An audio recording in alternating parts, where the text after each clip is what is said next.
Part 2, Chapter 8. When Lindy woke up, she found the Splinter Cat sitting beside her, washing himself. "Goodness," she said, "did I sleep very long?" "Not too long," replied the cat, licking his paw. "How do you feel, Miss Lindy?" "I feel fine, but I think I ought to be getting home. My brothers might find out that I'm gone and be worried." The cat sprang up. "Ah, Miss Lindy, I have a tremendous favor to ask you.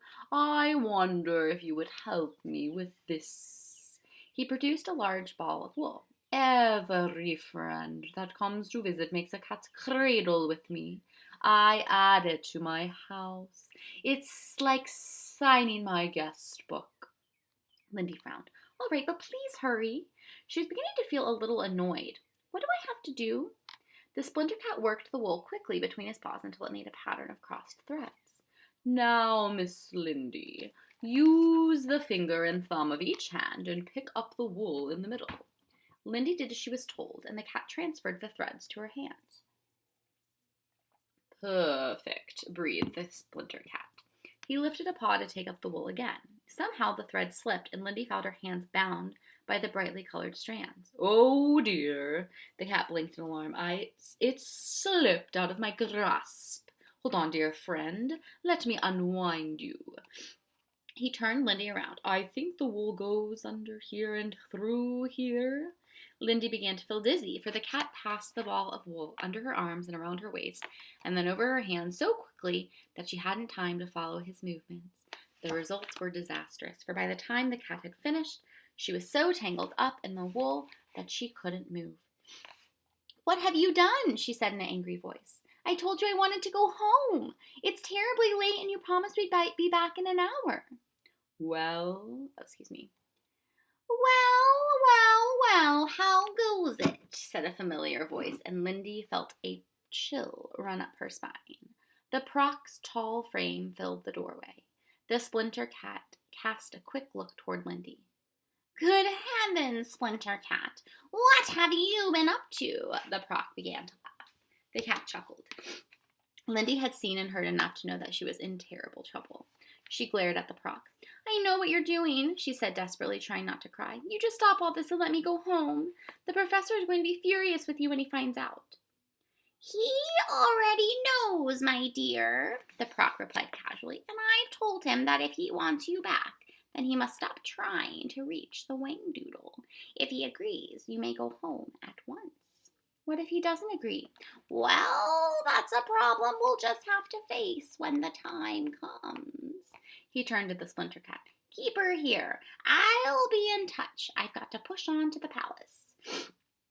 "Is the Whangdoodle very upset?" the Splinter Cat asked. "He's beside himself," replied the Proc. "He believes this is all my fault, and he's keeping me twice as busy because he's cross." The cat shook his head sympathetically. "Don't worry, Proc. It'll be over soon." "Yes, thank goodness." The Proc raised a hand in farewell. "Goodbye, Miss Lindy. I apologize for the inconvenience, but I have no alternative." Lindy turned her head away and didn't answer. When she looked back again, the Proc was gone. The Splinter Cat stretched and yawned. "Oh my, it's going to be a long day. How about some wodge, Miss Lindy?" "Don't you talk to me," she snapped. "You false friend. If I had my way, you'd lose all the rest of your 8 lives right now." The Splinter Cat winced, but he said simply, "Just as you please." He stretched back on the pillow and idly stroked the geometric pieces of wool above his head. Rippling notes of music came from the taut strings, and Lindy watched with surprise as the Splinter Cat played on the wall of his house as though it were a harp. Her thoughts turned to the professor and Thomas and Benjamin. She knew how worried they must be. What would the professor do in a situation like this? Would he give in to the Proc, or would he try to rescue her? Lindy thought that the boys would encourage such a move, but if they did try to find her, how would they know where she was? Suddenly she had an idea. It wasn't a very good one, but it was the best she could come up with. She began to sing a song to the Splinter Cat's music. The creature looked startled, but he smiled happily, and to Lindy's great relief, continued to play. Ben, Tom, and the professor had been searching for hours, but there was still no sign of Lindy. Suddenly Tom noticed something on the horizon. He studied it for a moment, and then he shouted, "Professor, look, it's the Whifflebird."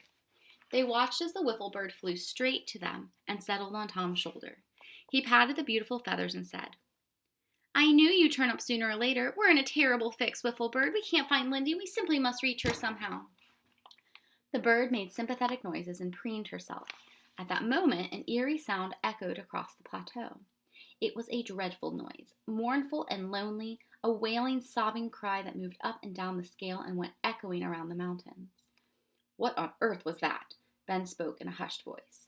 The professor held up a hand. Listen, there it goes again. Tom frowned. Then he said tentatively, I may be imagining things, but I think I hear something else, another sound underneath. Do you know what I mean, Professor? The professor looked at the boy sharply. Are you sure, Tom? Tom listened carefully. Yes, yes. Do you know what it is? He cried. It's Lindy. I can hear Lindy singing. Where, Tom? Where is she coming from?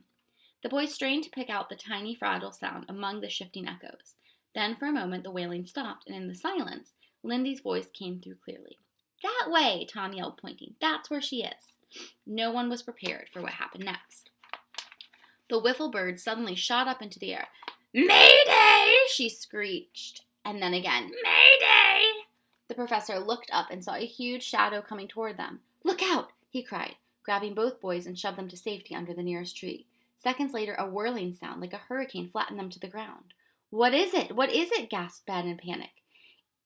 Gyascutus, coughed the professor as the dust swirled around them. The huge shadow passed overhead again, and the boys caught a glimpse of a colossal wing with large, ragged feathers.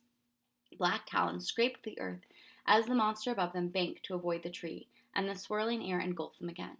Where's the wiffle bird? Tom looked for her anxiously. She squawked indignantly from the branches above his head. The professor and the boys waited for a full 5 minutes before coming out from under the tree. To their relief, the giant bird was nowhere in sight. The professor wiped his brow with a spotted handkerchief. Good Lord, that was close. We were lucky, very lucky indeed. Ben was badly shaken. Do you think it saw us? I doubt it. It would surely have attacked us, for it's a dumb creature that acts first and thinks later. You know, had it wanted to, it could have easily picked up that whole tree. Tom said fervently, Well, I sure hope we don't run into it again. The professor scrutinized the sky and the mountains. I think we're safe now. Let's hurry and get Lindy and ourselves out of this mess. He set out in a westerly direction, the boys falling into step behind him. The wiffle bird shook herself and then flew ahead as if leading the way. The splinter cat had been howling ever since Lindy completed her first song.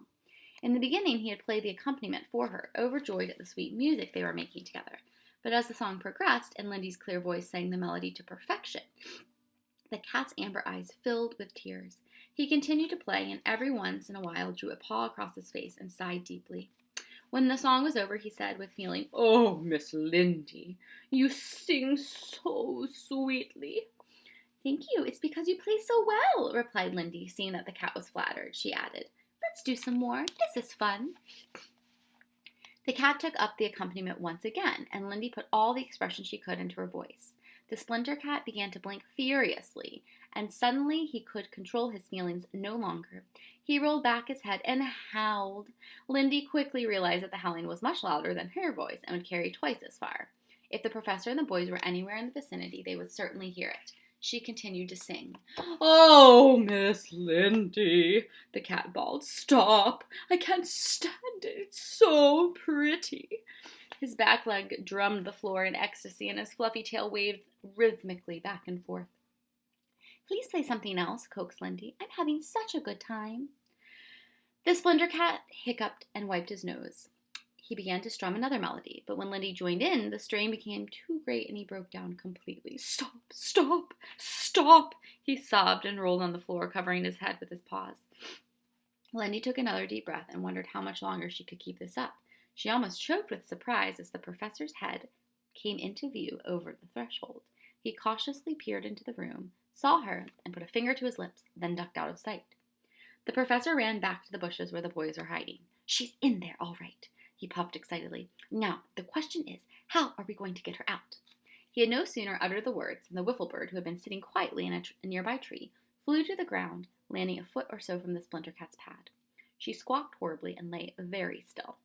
What's the matter with her? Tom asked anxiously. Hush, said the professor sharply. The howling of the splinter cat had stopped. In the silence, the wiffle bird squawked again, as if in great pain. The splinter cat's startled head popped through the strands of wool, his amber eyes red with emotion and tears. The cat looked around quickly and saw the apparently helpless wiffle bird lying on the ground.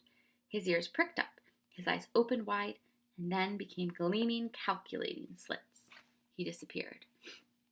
"Professor," whispered Tom, "we've got to do something. The wiffle bird's in trouble." "Wait, Tom, wait." The professor laid a restraining hand on Tom's arm. The splinter cat came out of his house, his belly pressed flat to the tree. The wiffle bird fluttered in panic and rolled a few feet away. She began to emit a series of agonized squeaks and gasps. The splinter cat eased his way down the tree, ears flattened, a wicked grin on his face. Then he pulled himself forward, one paw at a time, until he was within a few feet of the bird. Ben held his breath. Tom, horror-stricken, tugged at the professor's sleeve, but the professor again signaled for the boy to wait. The splinter cat's body tensed, and his high behind began to move from side to side. With a mighty leap, he sprang for the wiffle bird. He rocketed into the air, evading the grasping claws by mere inches. Beautiful feathers flew in all directions. She landed a little way from the cat and dragged herself along the ground.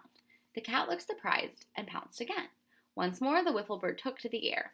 She flapped around and around in low circles, and the cat's head twisted wildly, his neck a veritable corkscrew. The professor took a small penknife out of his pocket. "I'm going to get Lindy. Wait for me here, and don't move." The splinter cat had been lured a considerable distance from the tree. The professor waited until the cat had had his back to him, and then quickly and silently he ran to the ladder and climbed up. Lindy was overwhelmed with relief when she saw him. The professor quickly cut her loose. "Stay close to me, and when I tell you, run as fast as you can."